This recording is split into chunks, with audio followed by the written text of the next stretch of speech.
Halo guys, what's up? Selamat pagi. Dan pada kesempatan hari ini gue mau ngomongin sesuatu yang gue alamin sendiri mengenai tilang menilang, pajak kendaraan, dan backingan. Jadi gini, hampir sebulanan lalu gue lagi ada kerjaan ke Tasik Ciamis itu, dan gue bawa kendaraan ke sana. Tapi sesampainya di di Cicalengka, Bandung, ada razia tuh kan, razia polisi lah biasa men. Dan dengan santainya gue lewatin razia itu, tiba-tiba gue di stop. Dan ternyata dengan santainya polisi bilang, ini ditilang ya gitu.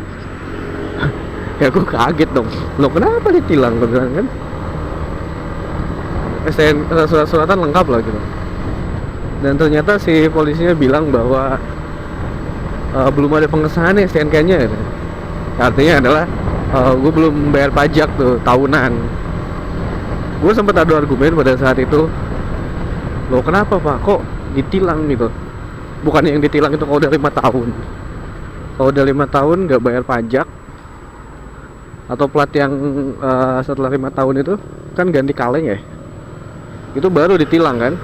Nah ini enggak gitu, gue bilang ini saya cuman telat bayar pajak yang tahunan gitu. Polisinya menjelaskan bahwa aturan barunya memang begitu mas katanya. Wah gue sempat adu argumen tuh kan, tak tok pokoknya adu argumen karena gue ngeyel, gue nggak mau ditilang pada saat itu. Akhirnya polisinya nawarin, ini gimana nih, mau sidang atau pakai e-tilang ya e-tilang. Nah, gue pada saat itu masih belum merujuk ke salah satu. Pokoknya gue bilang kenapa harus ditilang gitu kan. Dan pada akhirnya setelah polisi itu nawarin mau e-tilang nggak, tapi e-tilang dia bilang yang slip biru itu dendanya mahal nih, 500.000. Gue mulai berprasangka nggak baik tuh kalau udah ngomongin angka tuh. Ya karena bahasanya gitu, mau e-tilang nggak tapi mahal nih gitu. kayak mau nawarin gitu kan. Ya, terus kalau mahal kenapa mau nawarin yang lebih murah? Akhirnya gue bilang udah tilang, tilang aja pak, tapi sidang. Gue bilang sidang aja lah gitu. Udah gue sempet, saat gue udah bilang sidang pun sempat ada argumen tuh, bla bla bla bla bla bla. Pokoknya gue bilang ya udah pak, kalau memang sesuai regulasi gue tilang aja, gue bilang. Tapi gue sidang, gue nggak mau bayar tilang, gak ada duit men, 500.000. Akhirnya singkat cerita gue ditilang tuh. Dan tanggal sidangnya pada saat itu adalah 24 Maret. Ya udah tuh 24 Maret gue jauh-jauh dari Bekasi datang ke Bandung, ke Bale Endah untuk sidang kan. Karena disitunya di sidang harusnya. Dan lo tau apa yang terjadi? Setelah jauh-jauh gue datang ke Bale Endah dari Bekasi, berkas gue nggak ada di pengadilan. Berkas gue tuh nggak ada di pengadilan. Terus gue tanya kan, ya terus kalau nggak ada mesti gimana nih? Karena di sininya jadwal sidangnya gue bilang di surat tilangnya tanggal 24, dan gue on time dong. Gue datang tanggal 24, gue bilang gak gue tunda. Akhirnya singkat cerita gue tanya ke petugas, sama gue beberapa ngobrol sama orang-orang yang pada situ ada di lokasi. Ke Polres aja mas gitu ya, dalam bahasa Sunda sih, nggak begini ya, pokoknya diarahkan ke Polres, ke Soreang, Bandung. Jadi pada saat itu karena gue pikir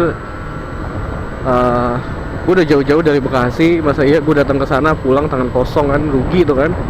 Ya rugi waktu, rugi buat beli bensin juga. Singkat cerita gue datang tuh. Dan lo tau berapa dendanya setelah gue ke Polres? 100.000 men. Ya setidaknya lebih kecil dibandingin kalau gue harus e-tilang atau bayar di bank kan.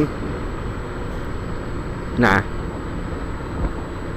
yang bikin jadi pertanyaan adalah Itu polisi kayak salah salah nulis pasal di surat tilang gua, men.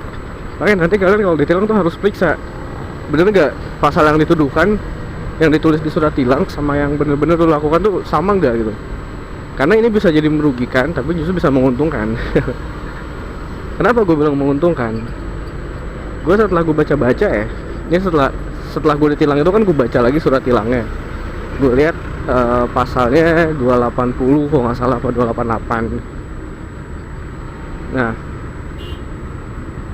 singkat cerita gue baca-baca, ternyata itu salah pasal, men. Harusnya kalau surat-surat kendaraan yang belum ada pengesahan itu pasalnya adalah 291 tentang surat-surat kendaraan yang belum disahkan gitu.